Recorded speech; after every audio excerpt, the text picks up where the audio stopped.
Imagine standing before a giant who towers nearly 10 feet tall, his armor gleaming in the sunlight, his spear as thick as a weaver's beam. Now imagine being just a young shepherd boy, armed with nothing but a sling and 5 smooth stones. This is not just any story of David and Goliath. This is a timeless tale of how faith triumphs over fear and how God uses the unlikely to accomplish the extraordinary. The year was approximately 1000 BC. The Israelites faced a deadly threat from their ancient enemies, the Philistines. 2 armies stood on opposite hills in the Valley of Elah, locked in a tense standoff that would determine the fate of their nations. But this battle would be decided in an unusual way, through single combat between 2 warriors. From the Philistine camp emerged their champion, Goliath of Gath. Standing at 9 feet and 9 inches tall, Goliath was a walking fortress. His bronze armor alone weighed 125 pounds, more than most men of his day. His spearhead, made of iron, weighed 15 pounds. For 40 days, this giant warrior had been taunting the Israelite army, challenging them to send their best fighter to face him in one-on-one combat. The stakes were clear. If the Israelite champion won, the Philistines would become their servants. If Goliath won, the Israelites would serve the Philistines. Yet no one in King Saul's army dared to accept the challenge. Fear paralyzed even the bravest warriors as Goliath's thunderous voice echoed across the valley each morning and evening. Enter David, the youngest of 8 brothers. While his 3 eldest brothers served in Saul's army, David tended his father's sheep in Bethlehem.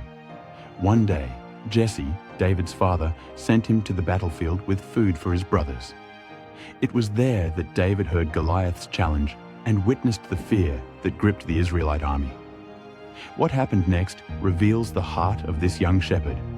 Instead of seeing an unbeatable giant, David saw an opportunity to defend God's honor. He asked, "Who is this uncircumcised Philistine that he should defy the armies of the living God?"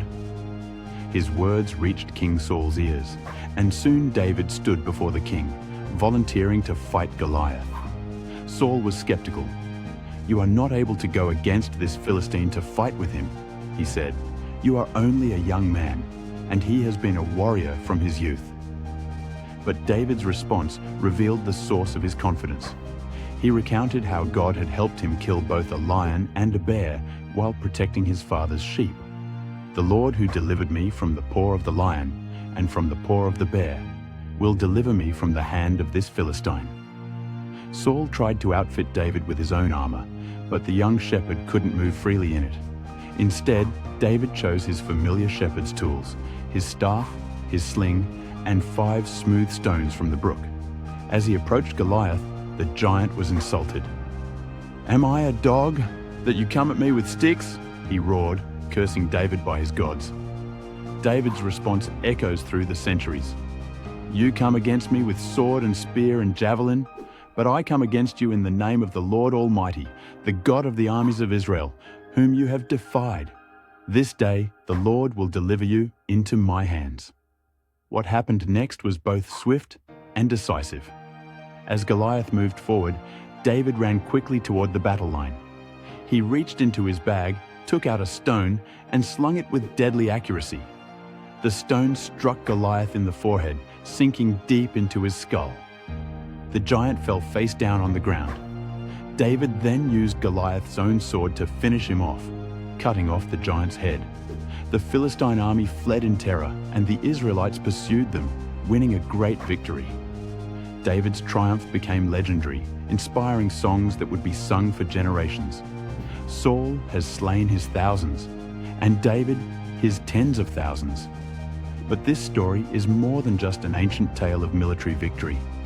It teaches us profound truths about faith, courage, and God's power. David succeeded not because of physical strength or superior weaponry, but because he trusted completely in God. While others saw an unbeatable enemy, David saw an opportunity for God to display his power. The story reminds us that God often works through unexpected people and means. David wasn't a trained warrior, he was a shepherd boy who spent his days playing music and tending sheep.